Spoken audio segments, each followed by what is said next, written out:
Mighty Joe Manchin. That's the focus of tonight's angle.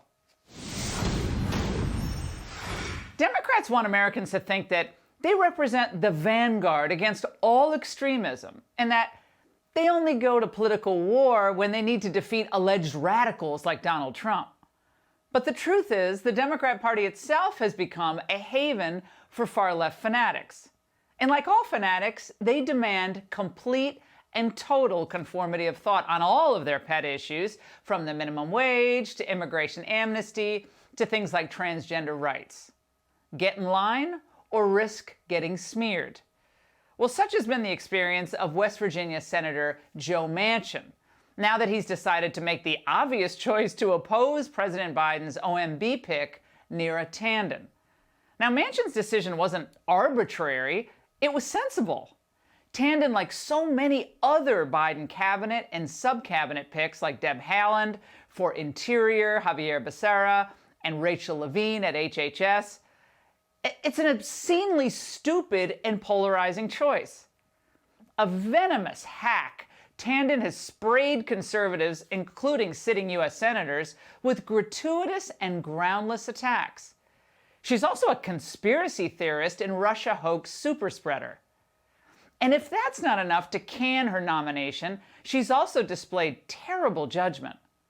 According to BuzzFeed, as the president of the Center for American Progress, Tanden outed an anonymous staffer who had accused her manager of sexual assault.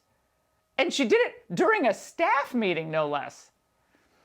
10 years earlier, as a Clinton campaign aide, Tanden reportedly punched a liberal reporter who asked Hillary about her support for the Iraq War.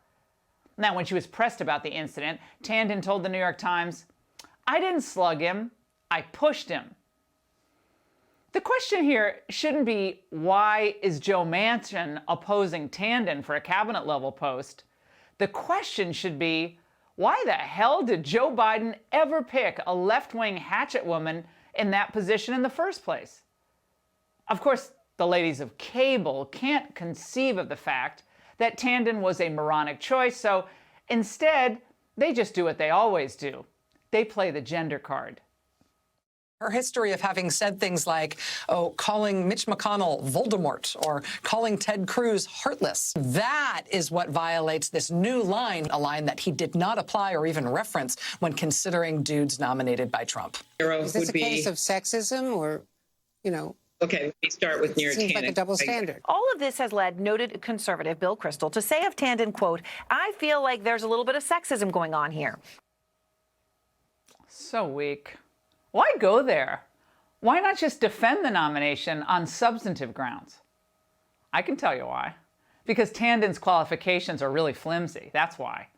Raising money for left-wing causes and attacking Republicans on the internet hardly qualifies you to run the Office of Management and Budget. But if the sexism line isn't selling, well, you can count on the Democrats to revert to their old standby, racism, as in anyone who criticizes any of the president's nominations is a racist. It's President Biden's nominees of color who have faced outsized opposition. I guess since his trolling was bipartisan, that was okay by old Joe Manchin. What's up with you, Manchin? Devo much? Of course, people like Joy Reid are some of the most illiberal people on the planet. And meanwhile, over at CNN, today a daytime host was bemoaning the simple math of the U.S. Senate. It's unfortunate that he comes from a state which is not particularly representative of most of the country. It's a largely a rural state and a mineral producing state. And so much of the GDP of the country comes from elsewhere. But it is what it is. You know what else is what it is? That you, sir, are an odious snob who regards West Virginians and Manchin the same way, they regard President Trump, as deplorable. Now, what terrifies today's Democrats, I think, the most is the prospect that come November 2022, they and their job-killing policies are going to be exposed. That millions of voters will decide they want their freedom back.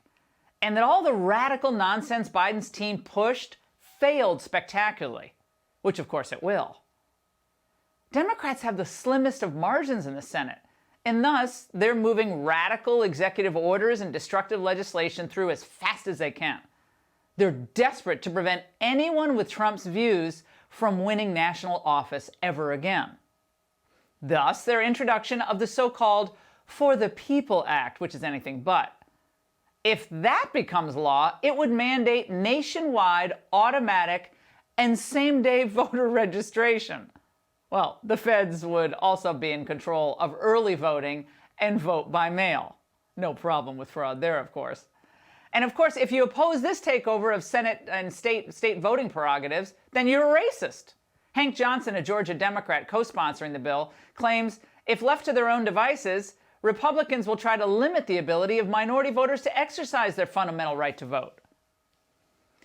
Democrats know that Trump made gains with minority voters, and I'm telling you, they plan to block this going forward, blunt it going forward, by starting commissions to claim that Republicans are white supremacists hiding in sleeper cells all across America. They're just waiting, by the way, to be activated. It's also transparent, it's predictable, and it's totally dishonest. And in so many other areas, as in so many other areas, Democrats are making huge mistakes by vilifying people like Manchin, while elevating hardcore radicals like Tanden. Biden's going to find out the hard way that voters, they didn't give him a mandate to remake America.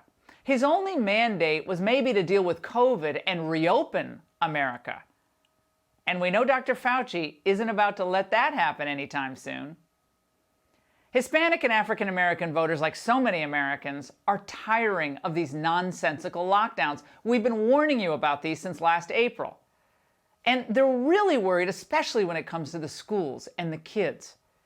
And Republicans will be there every step of the way to remind those voters the party that kept them locked down and which party wanted them to be free.